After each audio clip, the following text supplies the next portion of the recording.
So, hey everyone, this is me Alina and I welcome you all to my YouTube channel.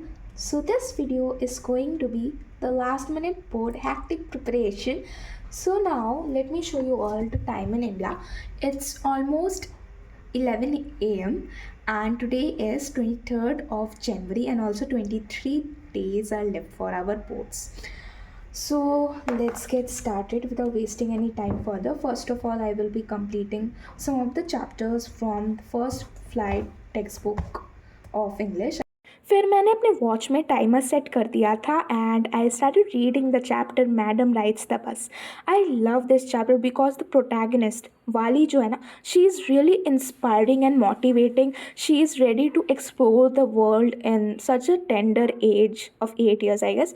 हाँ, तो मैं ये chapter read कर रही थी क्योंकि हमारी मैम ने बोला था जो लास्ट के जो चैप्टर्स हैं ना, जैसे कि फुटप्रिंट्स में नेकलेस हो गया, ये सारे, फिर प्रपोजल, मैडम राइट्स द बस, सरमन एट बनारस, ये सारे चैप्टर्स से मैक्सिमम वेटेज के क्वेश्चंस आते हैं. तो इसलिए मैं इन चैप्टर्स में ज़्यादा फोकस कर कर इनके कीवर्ड्स को याद कर रही थी, क्योंकि इंग्लिश में कीवर्ड्स ही ज़्यादा इंपॉर्टेंट होते हैं, तो उसको आपको अच्छे से याद कर लेना चाहिए. So now I want to tell you all about an offer that PW is offering on the occasion of 26 January, that is Republic Day.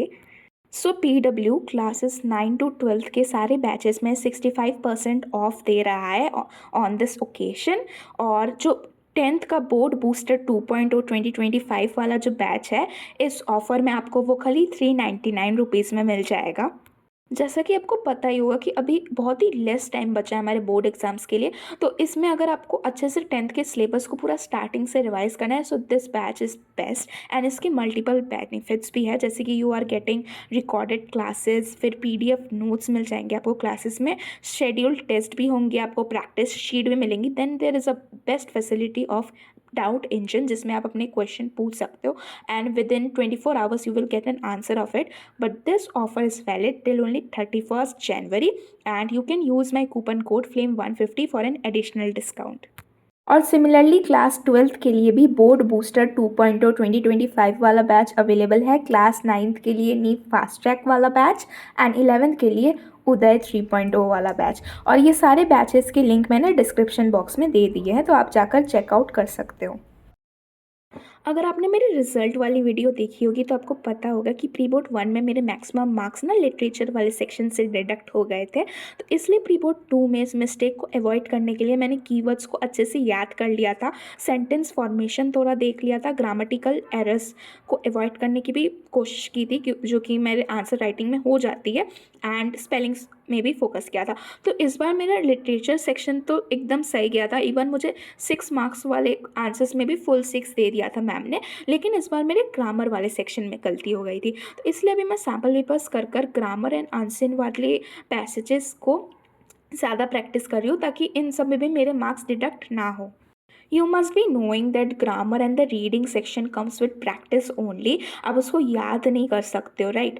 लेकिन लिटरेचर में कीवर्ड्स आप याद कर कर लिख सकते हो. तो इसलिए मैं भी आपको यही सजेस्ट करूँगी कि ग्रामर और जो रीडिंग पैसेजेस है ना, उसको आप प्रैक्टिस करो ताकि आपके मार्क्स उसमें डिडक्ट ना हो. सो मैडम राइट्स द बस वाला चैप्टर मैंने NCERT से रीड कर लिया था. फिर मैं इसके extra questions and plot analysis वगैरह अपने बुक से पढ़ रही थी और उसको नोट डाउन भी कर रही थी. सो ये this is not active recall, मैं खाली इंपॉर्टेंट पॉइंट्स को ही नोट डाउन कर रही थी. और मैंने अपने प्री बोर्ड 2 में जो 6 मार्क्स के जो क्वेश्चंस पूछे जाते हैं ना, उसमें जैसे कि आपने देखा होगा कि डायरी एंट्री कभी पूछ लेता है, कभी कन्वर्सेशन, तो कभी लेटर, तो उन सब के भी फॉर्मेट्स थोड़ा देख कर गई थी. प्री बोर्ड 2 में ये मैंने कुछ नहीं देखा था, तो फॉर्मेट की वजह से भी मेरा मार्क्स डिडक्ट हो गया था. तो आप भी फॉर्मेट्स देख कर जाना बेसिक वाली चीज़ों के, ताकि आपको 6 मार्क्स वाले आंसर्स में फॉर्मेट की वजह से आपके मार्क्स डिडक्ट ना हो. मैं ना समरी में ज़्यादा फोकस नहीं करती हूँ. मैं प्लॉट एनालिसिस और character sketches and extra questions ही पढ़ती हूँ, क्योंकि आई गेस समरी लिखना तो आता भी नहीं है एग्जाम में, और summary is not so useful. लेकिन अगर आप कैरेक्टर स्केच वगैरह पढ़ लो तो आपको कैरेक्टर्स के बारे में ना कीवर्ड्स मिल जाएंगी, तो आप उसको भी आंसर्स में लिख सकते हो. तो इसलिए मैं ये सब ही पढ़ती हूँ. और जैसे जैसे दिन कम होता जा रहा है, मुझे उतना ही डर लग रहा है बोर्ड्स के लिए कि क्या होगा, फर्स्ट बोर्ड एग्ज़ाम है. लेकिन आई नो कि अगर रिवाइज कर कर जाएंगे तो अच्छा होगा. लेकिन स्टिल ये फर्स्ट एक्सपीरियंस होगा हमारे बोर्ड का.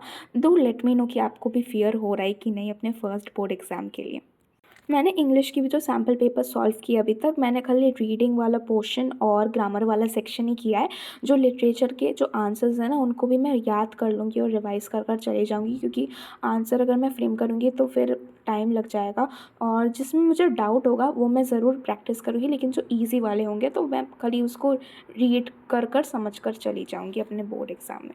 आई am following the same strategy for SST as well. मैं खाली अभी MCQ वाला पार्ट एंड जो हमारा मैप वाला सेक्शन है वही प्रैक्टिस कर रही हूँ। जो क्वेश्चन आंसर्स है वो मैं खाली रीड कर रही हूँ, और जो मुझे लग रहा है कि मुझे याद करना चाहिए उनको मैं लर्न कर ले रही हूँ। सो इस बुक में ना बहुत ज़्यादा क्वेश्चंस गिवन थे, तो इतना तो मैं नहीं पढ़ पाऊँगी ना लास्ट के टाइम में, तो इसलिए मैं हाईलाइट कर ले रही थी इंपॉर्टेंट वाले पॉइंट्स, ताकि मैं खाली उन्हीं पॉइंट्स को रिवाइज़ करूँ एग्ज़ाम में। सो यहाँ पर ये वाला चैप्टर मेरा फिनिश हो गया था। फिर मैं SST पढ़ रही थी, जहाँ पर मैंने सोचा था कि मैं आज हिस्ट्री को रिवाइज़ करूँगी। मैंने अपने प्रीवियस वाले ब्लॉग्स में भी बोला था कि मैं हिस्ट्री रिवाइज़ करने वाली हूँ। तो यहाँ पर मैंने डिस्कस वाले जो बॉक्सेस और जो हमारे एक्टिविटी वाले जो बॉक्सेस होते हैं, वो उनके जो आंसर्स थे मैंने गूगल से सर्च कर कर लिख लिया था अपने टेक्स्ट बुक में। फिर मैंने रीडिंग कर ली नेशनलिज्म इन इंडिया की, क्योंकि हमारी मैम ने बोला था इससे मैक्सिमम वेटेज के क्वेश्चंस पूछे जाएंगे, और ये चैप्टर बहुत ज़्यादा वास्ट है, लेकिन अगर हम इसको स्टोरी के तरह समझ ले तो ये इसका काम हो जाएगा। तो इसलिए इसमें डेट्स भी इतना ज़्यादा है, तो मैंने सोचा इसकी एकदम डीप वाली NCERT रीडिंग कर लूँ, तो यहाँ पर मैं वही कर रही थी। क्योंकि जब मैंने इस चैप्टर को एक बार रिवाइज़ किया था ना, तो मैंने खाली क्वेश्चन आंसर्स पढ़ लिए थे जो मेरी मैम ने लिखवाए थे। मैंने NCERT को रीड नहीं किया था, तो इसलिए मैंने सोचा कि तब तो क्वेश्चन आंसर्स रिवाइज़ कर लिए थे, इस बार मैं अच्छे से NCERT को रीड कर लूँ। सो मुझे SST रीड करना इतना अच्छा नहीं लगता। अगर आप मेरे प्रीवियस ऑडियंस हो तो आपको पता होगा, मैं हर एक व्लॉग में ये मेंशन करती हूँ। सो यहाँ पर जो मैं रीड भी कर रही थी ना, मुझे एकदम मन नहीं कर रहा था, लेकिन करना तो पड़ेगा क्योंकि बोर्ड्स है। सो इसलिए मैं रीड कर रही थी, और जो पिक्चर वाले जो क्वेश्चंस होते हैं उनके डिस्क्रिप्शन वगैरह भी थोड़े मैंने देख लिए थे। फिर मैंने इस चैप्टर की रीडिंग कंटिन्यू करी और ये चैप्टर फिनिश भी कर लिया, लेकिन मैंने रिकॉर्ड नहीं किया था, और ये सब करते करते 5:32 हो गए थे। All I will be solving a science sample paper, and now the time is 5:49 p.m. So I'm starting it now, and also I have set up a 3 hours timer, you can see. और मुझे कुछ लोगों ने comment किया था कि मैं जो सैम्पल पेपर करती हूँ वो कौन से नंबर का होता है। तो देखो गाइज़, मैं सीक्वेंस वाइज सैम्पल पेपर को सॉल्व नहीं करती हूँ। जो मेरा मन करता है मैं वो वाला सॉल्व कर लेती हूँ, तो मुझे नहीं पता रहता है कि मैं कौन सा नंबर का सैम्पल पेपर कर रही हूँ, तो सॉरी फॉर दैट। सो मेरे पेन्स ख़त्म हो गए थे, तो मैंने मम्मी को बोला था पेन्स लाने के लिए, तो मम्मी पेन्स और चॉकलेट भी लाई थी, तो वो मैंने खाया। फिर मैंने फिर से कंटिन्यू किया सॉल्व करना सैम्पल पेपर। सो मैंने फास्ट फॉरवर्ड में पूरा ही सैम्पल पेपर रिकॉर्ड कर लिया था, लेकिन ये कुछ ज़्यादा ही फास्ट हो गया था अनफॉर्चुनेटली। सो यहाँ पर मेरा 49 मिनट्स और रह रहा था और मेरा सैम्पल पेपर फिनिश हो गया था। आप देख सकते हो ये मैंने आज सॉल्व किया था साइंस का सैम्पल पेपर। सो मैंने ऐसा प्लान किया है कि इस महीने में जितने भी बचे हुए दिन हैं मैं उसमें हर एक सब्जेक्ट का रिवाइज़ कर लूँगी सिलेबस पूरा, क्योंकि फरवरी से तो फिर बोर्ड्स ही आ जा रहा है, तो तब इतना टाइम नहीं मिलेगा मुझे सब कुछ रिवाइज़ करने का। सबको अभी फाइनल डेज में ज़्यादा से ज़्यादा रिवीजन पर ही फोकस करना चाहिए। सो ये सब करते करते रात हो गई थी और मुझे ज़्यादा पढ़ने का मन नहीं हो रहा था, तो इसलिए मैंने सोचा क्यों ना मैं थोड़े से एक्स्ट्रा क्वेश्चंस प्रैक्टिस कर लूँ। सो मैं यहाँ पर इजी वाला चैप्टर ही लिया था मैंने, मैथ्स का एरियाज रिलेटेड टू सर्कल्स वाला। यहाँ पर कुछ कॉम्पिटेंसी बेस्ड क्वेश्चंस वगैरह मैंने प्रैक्टिस कर लिए थे।